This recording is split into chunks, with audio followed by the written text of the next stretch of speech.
మొదటగా ఈ వీడియోలో మనం భగవద్గీత అధ్యాయము 1 శ్లోకము 8ను పరిశీలిద్దాం. మొదటి అధ్యాయమైన అర్జున విషాదయోగంలో కురుక్షేత్ర సంగ్రామం ప్రారంభమయ్యే ముందు దుర్యోధనుడు తన గురువైన ద్రోణాచార్యునితో తన సైన్యంలోని యోధుల గురించి వివరిస్తున్నాడు.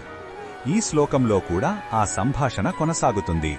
మొదటగా ఈ పవిత్ర శ్లోకాన్ని భక్తితో విందాం. భవాన్ భీష్మశ్చ కర్ణశ్చ కృపశ్చ సమితింజయః అశ్వత్థామ వికర్ణశ్చ సౌమదత్తిస్తథైవ చ.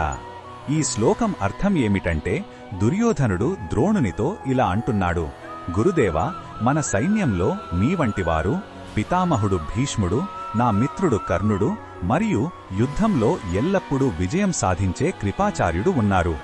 వీరితో పాటు మీ పుత్రుడైన అశ్వత్థామ, నా సోదరుడు వికర్ణుడు, ఇంకా సోమదత్తుని కుమారుడైన భూరిశ్రవుడు వంటి ఎందరో అజేయమైన యోధులు మన పక్షాన పోరాడటానికి సిద్ధంగా ఉన్నారు.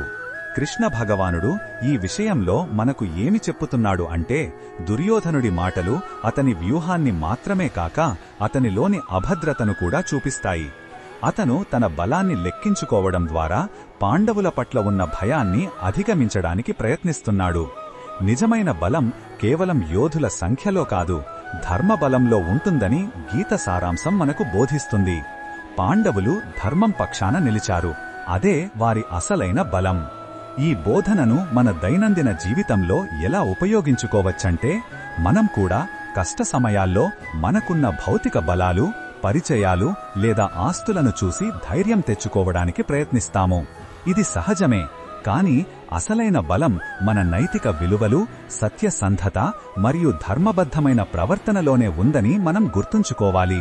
బాహ్య మద్దతు కంటే మన అంతర్గత శక్తిని, మనస్సాక్షిని నమ్ముకోవడమే మనకు నిజమైన శాంతిని, ధైర్యాన్ని ఇస్తుంది.